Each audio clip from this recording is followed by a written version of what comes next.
आपका स्वागत है यूरेका पे। दोस्तों एनसीईआरटी सीरीज में हम अब क्लास 12th पॉलिटिकल साइंस की जो फर्स्ट पॉलिटिकल साइंस की जो पुस्तक है जिसे कंटेम्प्रेरी वर्ल्ड नाम है जिसका, इसके सभी ऑब्जेक्टिव प्रश्न को देख रहे हैं जिसके तहत ये पार्ट थर्ड है। तो आइए हम देखते हैं सभी प्रश्नों को। ये आपके सभी प्रकार के एग्जाम के लिए अत्यंत महत्वपूर्ण है। प्रथम प्रश्न है, निकिता क्रुश्चेव किस देश के नेता थे? दोस्तों निकिता क्रुश्चेव सोवियत संघ के नेता थे। और निकिता क्रुश्चेव किस पद पर थे? निकिता क्रुश्चेव कम्युनिस्ट पार्टी के नेता थे।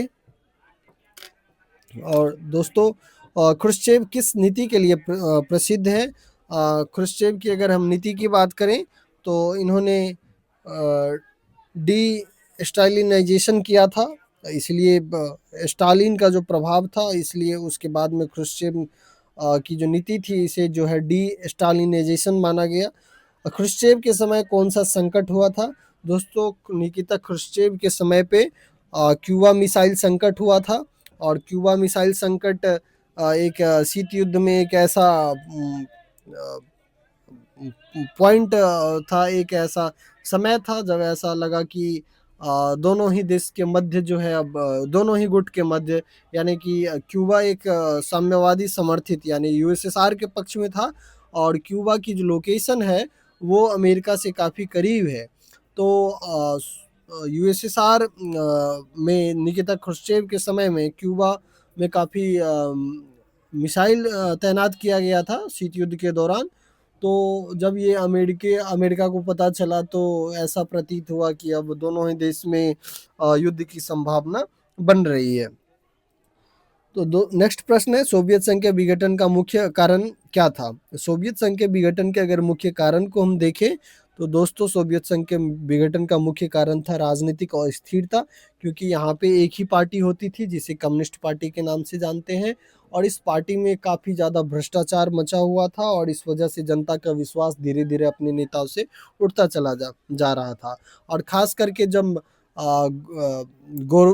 गोर्बाचेव की जो नीति थी पेरेस्ट्रोइका और ग्लासनोस्ट की नीति जब उसको अपनाया गया तो जब लोगों को धीरे धीरे प्रेस की आज़ादी मिलनी आरंभ हुई तो लोग और ज़्यादा आज़ादी का मांग करना आरंभ कर दिया, सोवियत संघ से अपने आप को अलग करना आरंभ कर दिया। सोवियत संघ की अर्थव्यवस्था कैसी हो गई थी? दोस्तों सोवियत संघ की अर्थव्यवस्था काफ़ी कमज़ोर हो गई थी 1991 के समय तक, क्योंकि पूंजीवादी गुट जो अमेरिका है, अमेरिका में डेवलपमेंट हो रहा था, अमेरिका मजबूत हो रहा था और सोवियत संघ जो है अपने हथियार की होड़ की वजह से, स्पेस होड़ की वजह से अपने लोगों के विकास के ऊपर में अधिक पैसे नहीं खर्च कर पाया, अपने देश में संरचनाओं के ऊपर में अधिक पैसा नहीं खर्च कर पाया।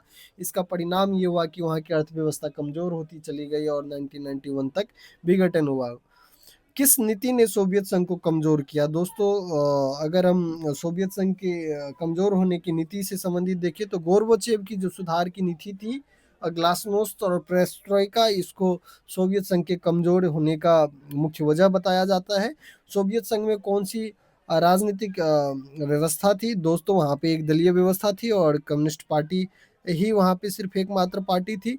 राष्ट्रवाद के उभार का क्या प्रभाव पड़ा? दोस्तों राष्ट्रवाद के उभार के प्रभाव की अगर हम बात देखें तो इससे अलगाव जो है बढ़ा और विभिन्न जो 15 देशों से मिलकर के सोवियत संघ बना था, इन देशों ने धीरे धीरे सोवियत संघ से अपनी आज़ादी की मांग आरंभ कर दी।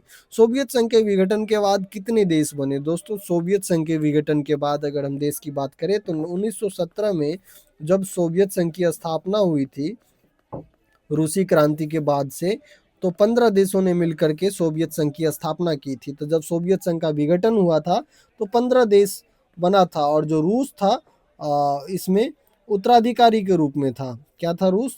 तो इसमें उत्तराधिकारी था किसका? तो सोवियत संघ का उत्तराधिकारी था। लेकिन सोवियत संघ की अपेक्षा रूस जो है कमजोर था, सोवियत संघ जैसे शक्तिशाली नहीं बन पाया था। सोवियत संघ के विघटन से कौन सा गुट समाप्त हुआ? दोस्तों जो शीत युद्ध के समय में यूएसए और जो यूएसएसआर है, ये दो गुट थी।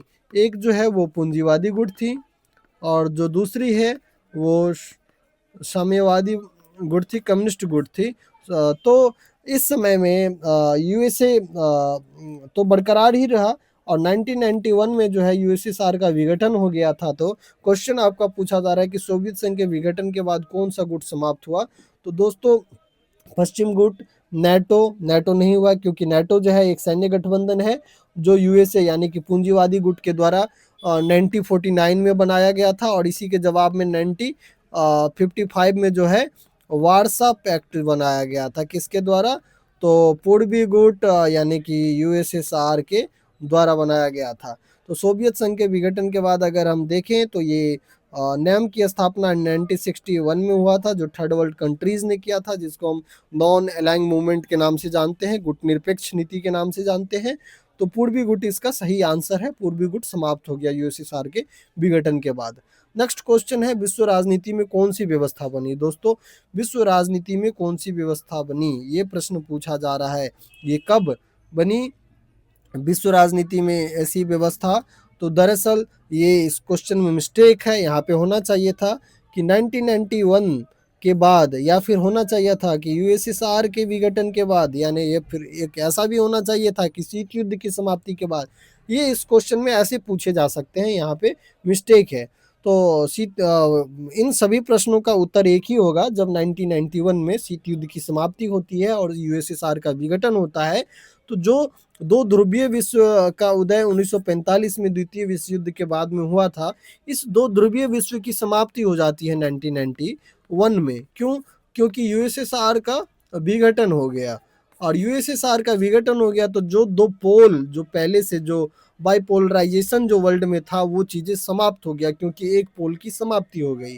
तो इसके बाद में सिर्फ कौन बचता है? तो यूएसए बचता है, और यूएसए जो है एक ध्रुवीय विश्व कहा गया इसको। यूएसए जो बचा इसे एक ध्रुवीय विश्व कहा गया, और सिर्फ जो है यूएसए ही महाशक्ति के रूप में देश में उभर के आया 1991 के बाद से, क्योंकि जो दूसरी महाशक्ति थी उसका विघटन हो चुका था। तो एक ध्रुवीय विश्व की स्थापना हुई शीत युद्ध की समाप्ति के बाद।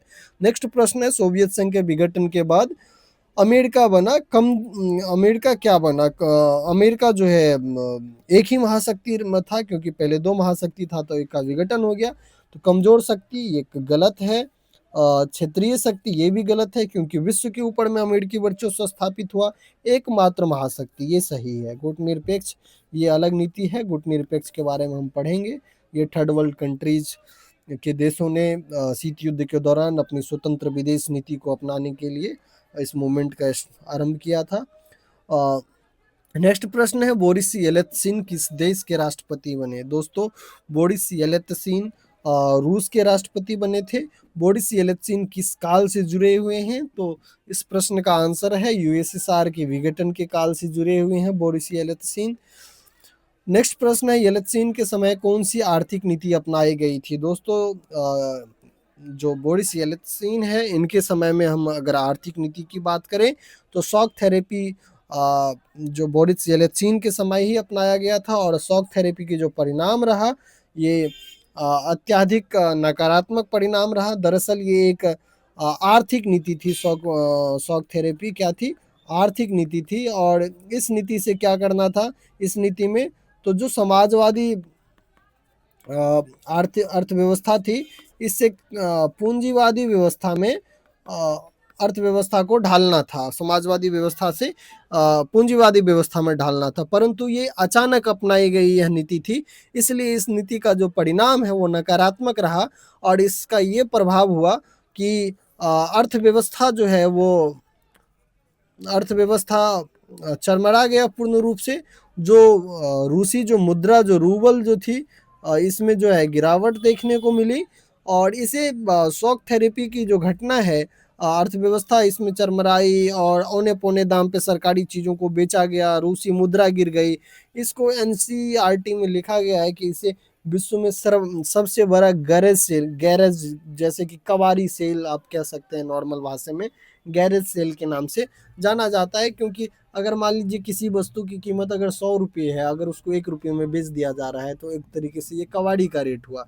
क्योंकि कबाड़ी में जब आप किसी भी वस्तु को बेचने जाते हैं तो जो एक्चुअल उसकी वैल्यू होती है उससे कम वैल्यू उसकी लगाई जाती है, तो इसीलिए इसको जो है गैरेज सेल के रूप में जाना जाता है। शॉक थेरेपी किस क्षेत्र से संबंधित थी? तो दोस्तों शॉक थेरेपी संबंधित थी, इसका आंसर भी है। शॉक थेरेपी आर्थिक क्षेत्र से थी। ये एक आर्थिक नीति थी जिसके तहत समाजवादी व्यवस्था से पूंजीवादी व्यवस्था की तरफ अर्थव्यवस्था को स्थापित करना था। शॉक थेरेपी का मुख्य उद्देश्य क्या था? समाजवाद लागू करना, पूंजीवादी अर्थव्यवस्था अपनाना। दोस्तों, पूंजीवादी अर्थव्यवस्था अपनाना। शॉक थेरेपी का प्रमुख परिणाम क्या रहा? प्रमुख परिणाम रहा आर्थिक स्थिरता नहीं था, समानता भी नहीं था, बेरोजगारी, गरीबी का अंत। दोस्तों, बेरोजगारी इससे बढ़ी थी, गरीबी का अंत नहीं हुआ, गरीबी और अधिक बढ़ गया।